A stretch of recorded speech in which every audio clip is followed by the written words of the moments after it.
Hello everybody, I'm your friendly neighborhood Let's Play SpiderMwa. Welcome you back to Let's Play Trilby's Notes.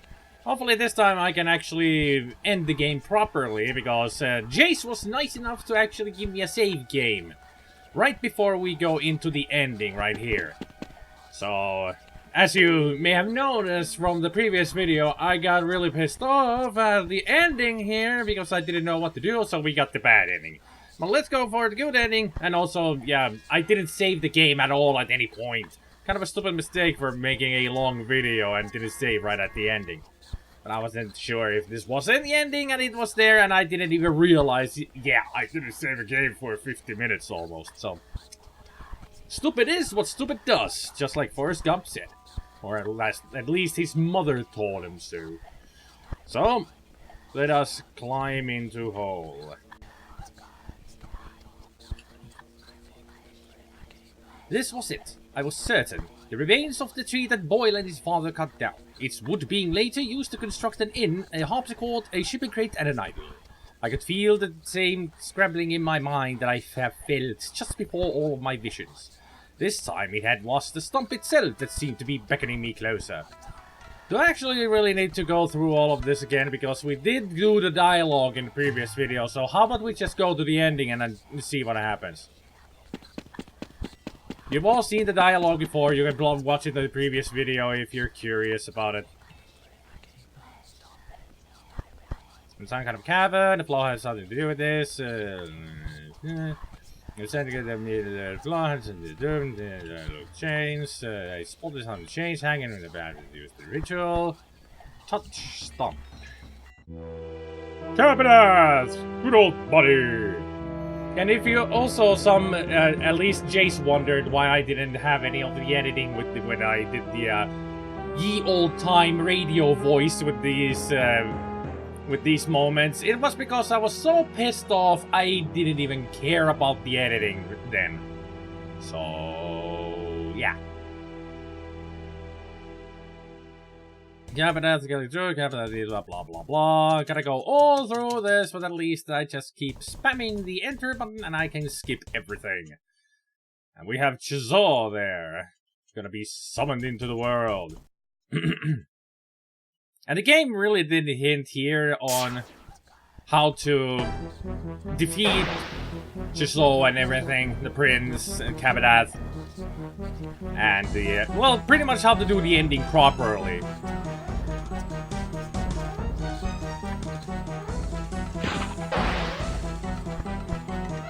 Poor Cabinet. But yeah, the game actually gives you hints here on how to defeat shizz or the Prince Cabinet. And I am so dumb that I never actually caught on to it. It was so easy to caught on to it, but I just didn't. Because, like I said, I'm a dumb dumb dummy dumb dumb dumb dumb dumb dumb dumb dumb dumb dumb dumb dumb dumb. And also, camera, will you stop checking? I can see the image just going wobbly woo. Like I said, it's the desk. Not the best desk around. It's really wobbly woo, especially when I'm typing. Hello, Lankman. Yeah, friendly face for sure. Not. So let's get to the part where Trilby gets stabbed.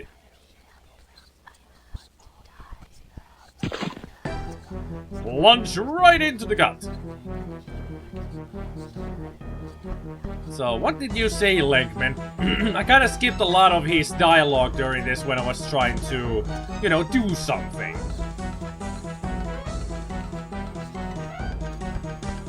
Oh, good, you're awake. I was afraid you'd miss this. What are you doing? Get me. I don't know why I said that.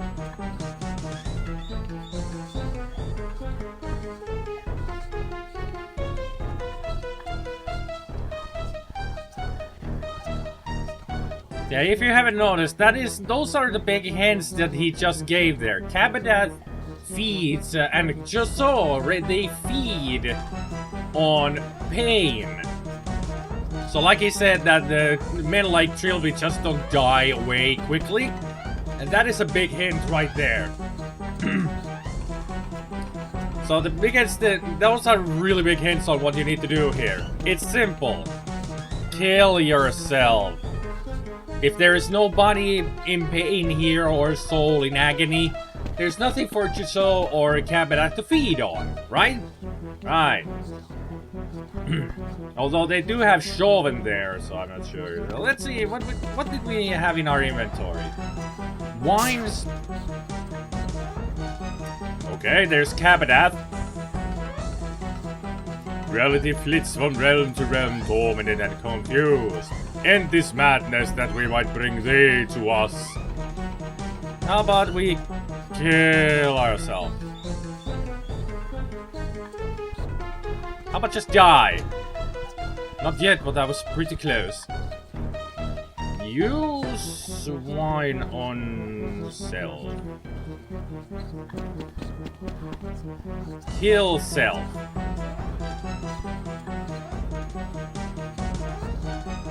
How do we die? I do not know. Drink cola.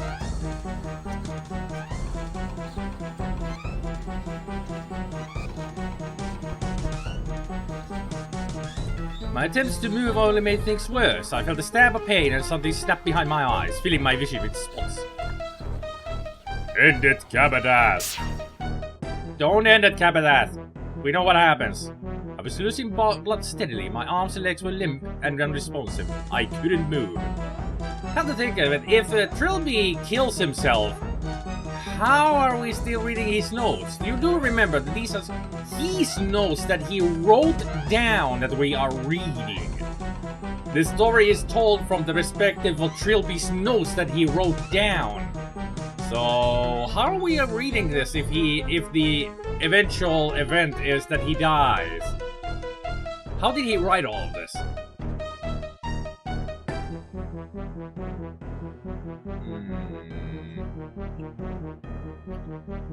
How about we drink more cola and then move? I present thee with blessed agonies, body, mind, and soul. Use idol in wound. Oh yeah. Use idol on self. Get idol. Break wine. I'm trying my best here, but I have no idea what I'm supposed to do. Think. We have the wine bottle, but he can't do anything because he is unresponsive. We have the cola and he somehow drinks it anyway when we tell him to, but that doesn't seem to work. We got the lockpicks. Whoops. Skipped the line there, sorry. He doesn't understand his own wound. Get up. Talk to Lenkman. To Lenkman about Cabinet. How are you summoning the tall man? What possible use could he be to you? You've been experiencing flashbacks, I know. You saw Cabinet's attempt to summon Chiso, yes? I saw that he failed quite drastically. He assumed our lord could be summoned without any old basic demon summoning rite. But Chiso is far greater and more powerful than his rivals. He is very nearly a god of pain. It takes a great amount of magic and a much more complex ritual to summon one such as he. We do not know it, but the tall man does. He will guide us and teach us. Keep talking, Lankman. The tall man is Cabinet, right? I'm glad to see you were paying attention. Come. No, don't come. On to Lankman about Shizz. Thomas Cabinet, right? Yeah. Talk to Cabinet about the idol.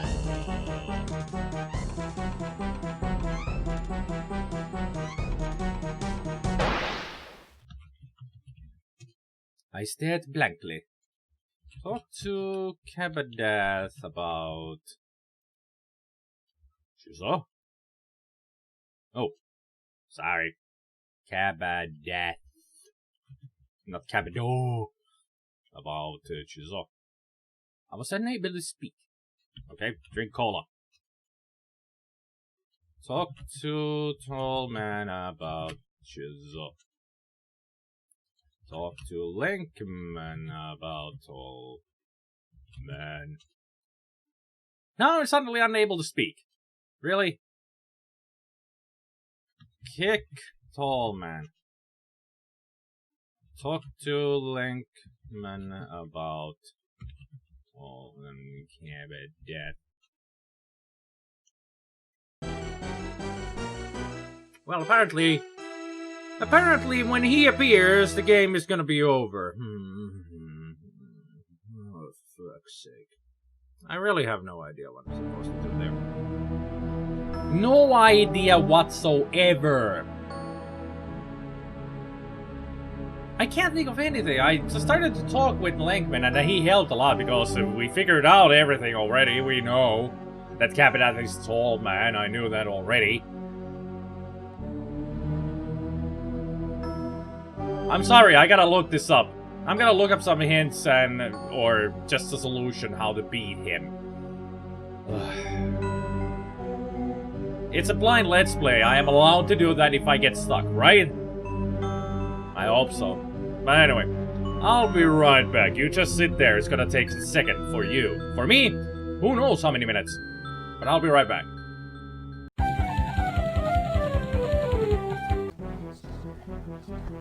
So here we are, back at where we belong. Bleeding on a stump.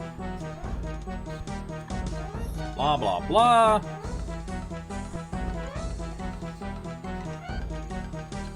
Yeah, we know. Talk to Linkman about Cabadath.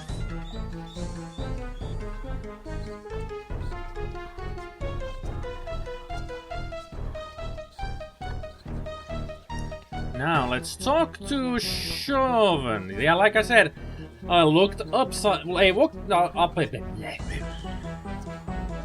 I don't know how to speak anymore. As I was trying to say, I looked up a walkthrough and just glanced at a bit, so what to do. I didn't really look at the full list of what you need to do, but I just looked at a few things. And apparently I need to talk to everybody here. Chauvin, are you there? She is here, but she can't answer you. She has nothing to do with this, Linkman. Let her go. On the contrary, it is important that all three of us be here. It is part of the ritual. So, let's look. There's a book on the ground, I think. Drink cola. Only from the north. Talk to book. What does the prophecy say about me? The Book of the Shizz prophesies the creation of John Defoe the Wraith. It states that when his body, mind, and soul are destroyed in conjunction, the bridge between the realms will be created. It also states that you were supposed to guide this process. But we can expect one or two inaccuracies in a prophecy written so long ago. How about the idol? You had the idol of John Defoe all along. I did. I placed it here to reunite the wood with the tree from which it came. Cabadath will appreciate the sentiment. Why is John Defoe the bridge? What makes him so special? He was born in the scientific realm and killed with magical wood. The magic brought him back as a wraith. As such, he's an entity of both realms, of both magic and science. 1 foot on each side of the border. He's the bridge, just as the prophecy said. So that's how it works, huh? Can we talk about the stump? The stump, it's causing the reality shift. It's partly that. Partly it's today's date, too. What's so special about it? July 28th is the day that the border between the ethereal realm and the scientific realm weaken. It is the day that your soul takes his yearly gaze upon our world. And the day when the tall man is given leave to exact vengeance on those who torment the wood that is his soul. Huh. Interesting.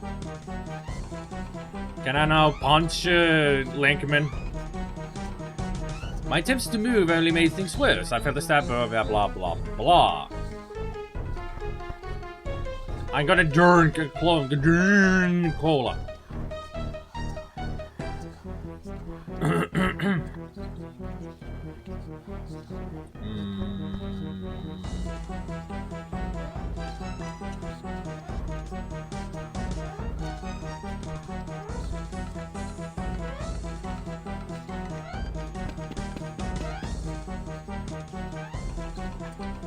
Stump, yeah, we're already at talk idle.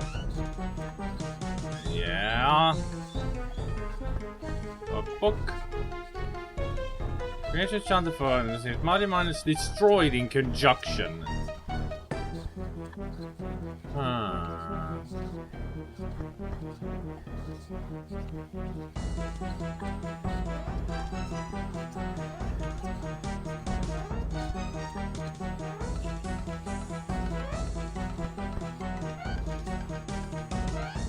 Lankman is in reach that we could actually kick him or punch him.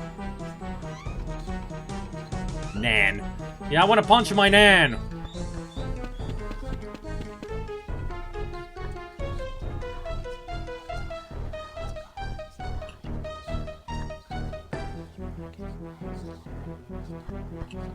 Come on, get a grip of yourself.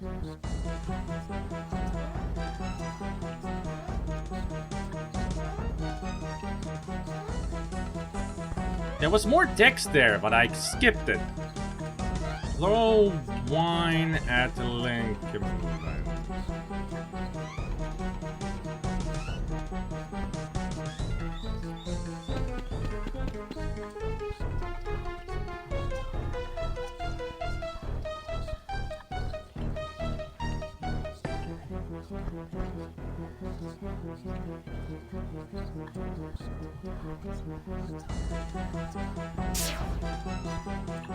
Okay, use wine on Lankman. Maybe, how about that? I'm sorry that I'm being quiet. I'm just thinking through things.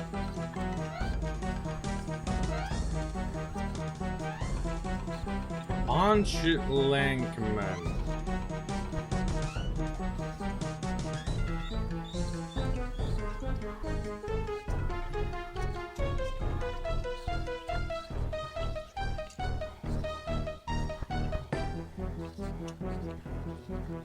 I saw the walkthrough that the kick man and punch man, but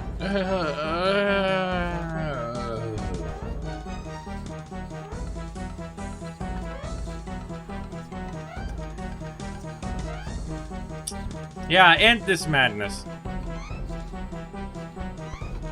It was becoming harder and harder to breathe. The air rattled in and out of my lungs like a buzzsaw. That's not a good thing, I guess.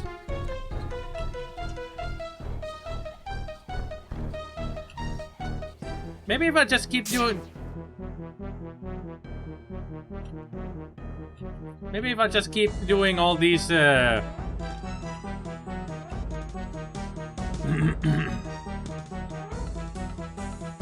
just keep on moving, it causes him to get weaker and weaker until he dies.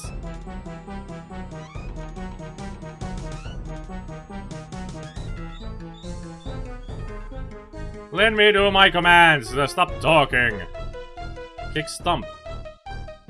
Punch stump. I'm not sure if this is working, but I'm trying my best.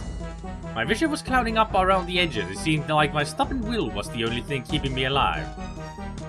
Stop thinking. That didn't work. How about you just die? Yay! I died. I present thee with the guide. Failed in his duty for thee to judge.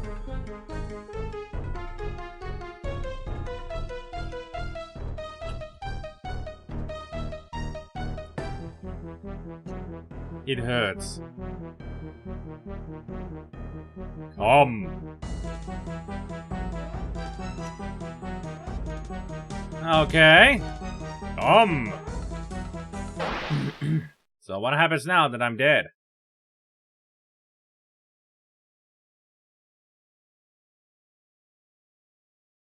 What? He's dead? No, that's not possible. Master? Master, please, no! No! Ooh.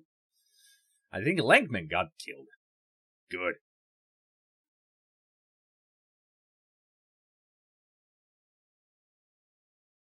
Go back, Trilby. You cannot rest yet.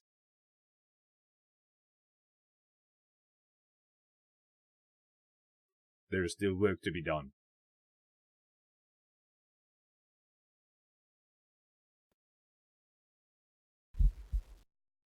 There we go. Trilby's coming back. Trilby, say something. What? You're alive. Oh God, I didn't even know if I was doing it properly. But I did it, you're alive. Where's Lankman? That tall man took him. He did something horrible to him. And then he took him away. Where's my waistcoat? Shh, don't talk. I've already called for an ambulance. Let's get you back upstairs. Wait, see that wooden idol? Yes. Bring it with us. Wrap it tightly in clothes and bring it with us. Don't let it touch your bare skin. Okay. Ruby. So that... And now it sits across from me.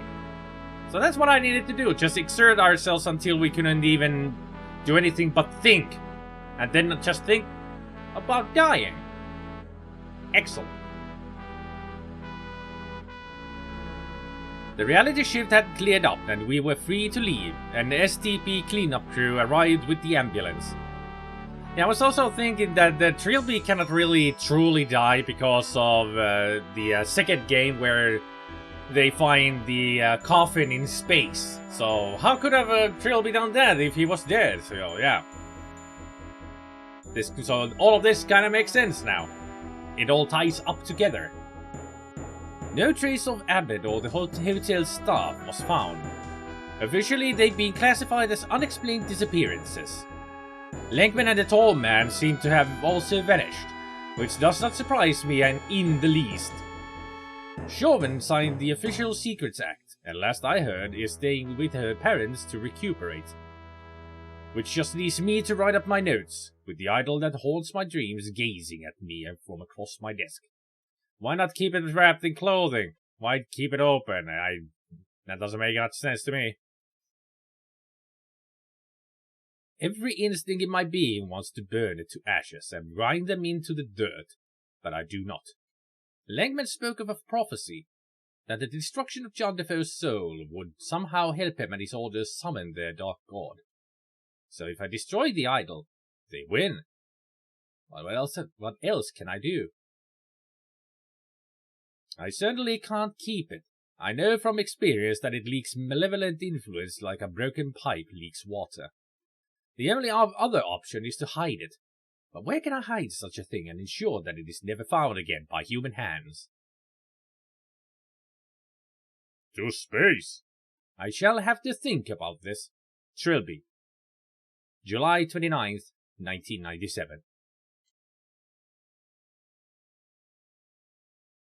Was that it? The fulfillment of the prophecy continues. The ritual of the summoning of shizz will go ahead. Events have been set in motion that cannot be stopped.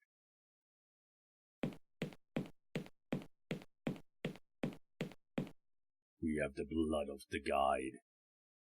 Now we must wait. Wait and prepare. Oh boy. Hello there, Cabinet. At this time there came a man from the land of technology, and though his wisdom was great and his power advanced, he had the willfulness of his fellows, and he was the arrogant man. And on the 8th and 20th day of the 7th month of the year, the Arrogant Man, the king based on land technology and Arrogant Man who spoke this. O king, I beseech you, for this land has become corrupt without a benevolent hand, and darkness seeks to envelop us all. I demand of you to cross the border between our lands and make things right, for my power is great, and I have it in my power to control one of the greatest you. And the king was rightly amused, while the Arrogant Man's power being the great power was greater still, and the king said, I will not submit myself. For firstly, my power is greater than yours, and not yours to command. Secondly, while my capabilities are many, it is impossible for me to enter the land of technology, for the border is dark and the treacherous ocean I cannot will away. But I will do this for you, O Arrogant Man. For all the bigness of your head, you are still small enough to be spared the rigors of the dark ocean. I shall rescue you from the darkness of the land of technology, and you shall live in my household, and here you will learn humility. And as the king said it, so it was so, and the Arrogant Man crossed the ocean to the house of the king, where he was brought before his majesty, who said, Now you must repay me for the sight of your arrogance caused me, for despite your insult I love you as I love every man and beast, and you must learn to love it from higher. And the king took the body and mind of the Arrogant Man, separated them from his soul, and this he placed in a great tree in the land of technology, and with this action he announced, Now you are the tree, and the tree is yours, and the wood is your soul, and with this gift of separation your body shall now not wither or die throughout your lessons, but should any man interfere with the tree that is your soul, on the day that is mine, I shall lend you the power to confront them and strike them down with fitting vengeance. And then he touched the Arrogant Man and filled his heart with warming love, and the Arrogant Man became the prince, and he knew the name of the king. And the prince and the court of the king bowed down and wept and sang with great praise the name of the king. The great and generous was his wisdom. The books of Shizz, Book of the Prince, Chapter 2. Woo! Speed reading! Trilby's notes. Man, he looks like Michael Jackson in that picture. No, seriously, he looks like Michael Jackson. Yay! Trilby's notes! Played it through finally. Damn. Even if I just glanced at the walkthrough, it didn't really help me. But, hey, I figured it out. Eventually. Original soundtrack, Mark Lovegrove. I gotta say, the music was pretty good. The game was very interesting, but I don't know why they went back to using... Well, actually, I don't even know why they went to using parser controls. I mean, of course, it's like a callback to the old, Sierra games and other games that use the parser controls to give commands and everything to do in the adventure games, but I have to say, it was a nice callback, but it was also a little bit of a hindrance because there were so many moments. There were so many moments when you didn't even know what kind of a command to do, so... The problem with parser games was always the limitations of commands that you could do. But still, it was a cool game. I liked it. The story was really well done. It was really well written. And I can see that Jason said that this was his favorite of the series, and I can see why. It had lots more of psychological horror in it than the other games. Because the other games were just pretty much you were escaping from a slasher. But here, it was more psychological. You have to escape the nightmares of the other realm. So yeah, I liked it. It's really cool. There's still one more game in the series to go. Not sure when I'm gonna do it, but eventually I will play that game as well. But for now, thank you everybody for watching. I hope you enjoyed the video, and I hope you all have a good evening, good afternoon, and a good morning, and I will see you all next time. Take care, people. Bye.